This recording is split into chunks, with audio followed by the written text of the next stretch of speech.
And we're back, y'all. Thank you for watching today. Go ahead and hit that like button, my people. You know that it helps us out a ton. And of course, it helps you because it helps us keep bringing you these stories every day.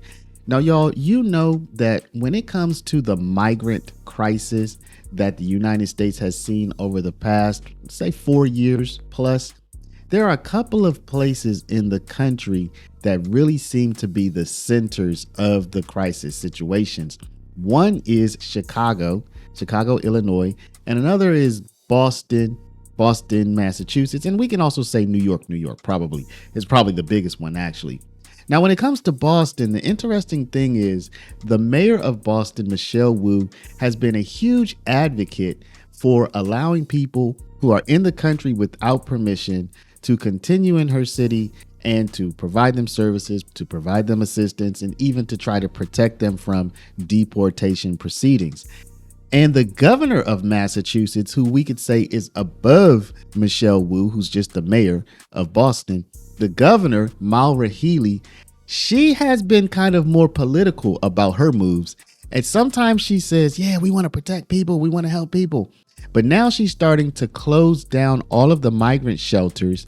And also she's facing increasing criticism because the state's plans to assist people who are in the country without permission, those plans are not going according to plan. Go figure. People who fled their countries, a lot of times because they couldn't make ends meet, they come to our country and now they're finding that they can't make ends meet here. Again, no shade to them. You know, people have life situations. It is what it is. But, you know, it can be tougher to make it in the United States than in some of these other countries, frankly. So what we're going to do is we're going to take a look at how the Massachusetts government is closing down the migrant shelters and a lot of the people who are in the country without permission, okay, don't have work permission. It's like, how are you going to do what you have to do, right? They tried to help people with housing and it doesn't look like it's going well. So let's go ahead and hop right into it. But before we do, y'all, make sure you take care of your money.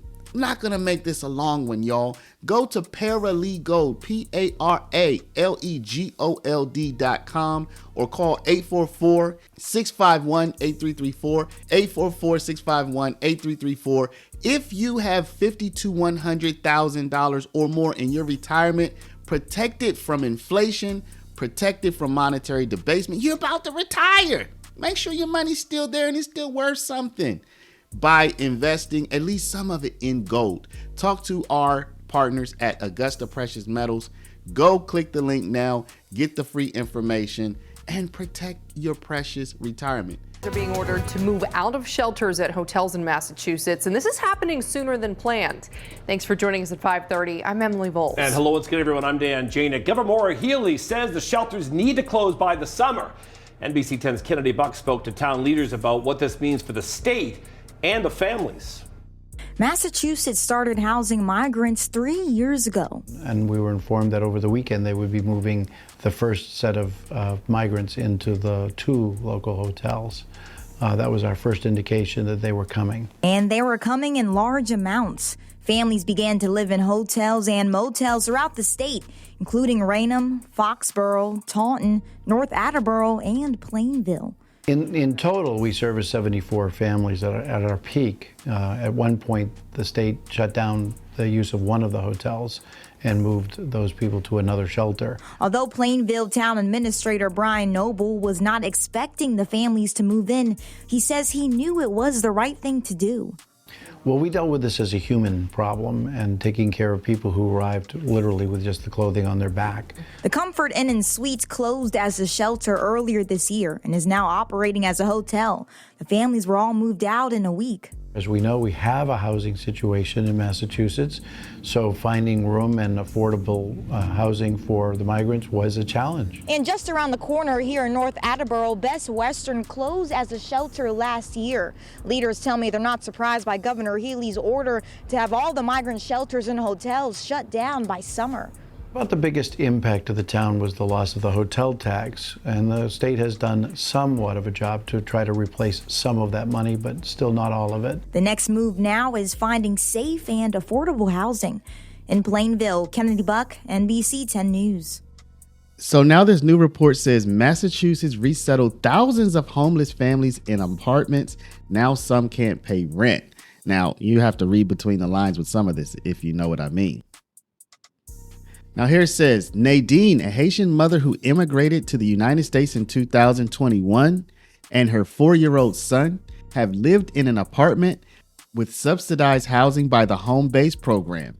Nadine sat twisting her ring nervously. She was worried.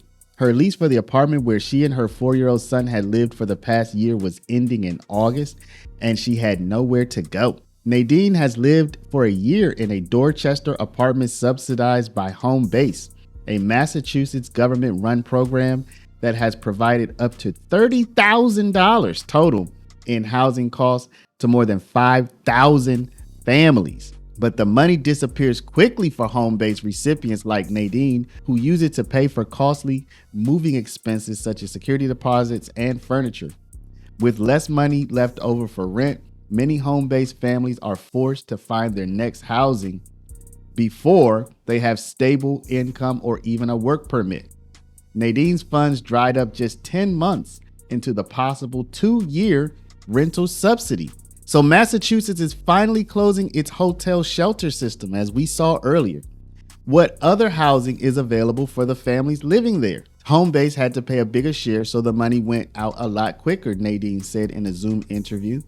Nadine's path through the emergency shelter system into a HomeBASE apartment and now out of it captures the concerns of many advocates at housing nonprofits and refugee resettlement agencies who help homeless parents get on their feet. More than 1,500 families have left the state's hotel shelter since November, following Governor Maura Healey's announcement that they would close by July 31st, 6 months ahead of schedule, according to a housing spokesperson.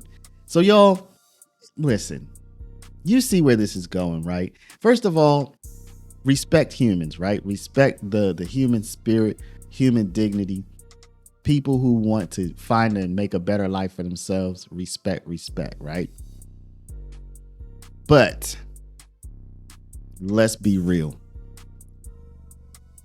The United States is not an easier country to make it in than many of these countries.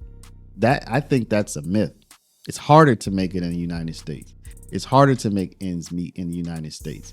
That's why you have many people who in their countries would have been living in a single family home with them and their children. Now you see many people who group up together to pay rent, because the rent, yes, you make more, but the rent is proportionally higher. If you don't have documentation, you can't get a work permit. So now you're working under the table. You're making less money. And add on top of that, any kind of fears you may have about movement and services and whatnot if you don't have documentation. And it's tough. And there is no amount of help that you can give large groups of people who are not prepared. There is no way to prepare tens of thousands, hundreds of thousands, or millions of adults to survive in a system that's foreign to them. You will have some successes, yes, but the vast majority of them, they're already adults. They already have their life experience. They already have their way of understanding the world, right? And it's not a US-based way of understanding the world. Right now, Americans are complaining that they can't make ends meet, right? So I think that, yeah, you understand the desire to help. You understand putting money out there. You understand the Good Samaritan spirit. But you also have to understand the challenges and the likelihood of success, right? Particularly when you have people who don't even have permission to be in your country. That's the way I see it, y'all. Looks like Maura Healey has decided that politically it's not expedient to help the undocumented anymore, and she's getting rid of them. What do y'all think about this? Let me know down in the comments. But before you do, please hit the share button. Share this video out over email, text message, WhatsApp, Facebook, Snapchat, Instagram, all of your favorite social mediums. And of course, if you're not a subscriber, please do subscribe. For my people with a retirement, go to Paralegold, PARALEGOLD.com. Get the information on protecting your retirement from the upsies, downsies, roundsies, and roundsies. You saw just a few days ago, the stock market just tanked, right? Gold's been there, done that for over 5,000 years, people. Speak to my partners at Augusta Precious Metals at 844-651-8334. Thank y'all for watching. Love y'all. See you back in the next one.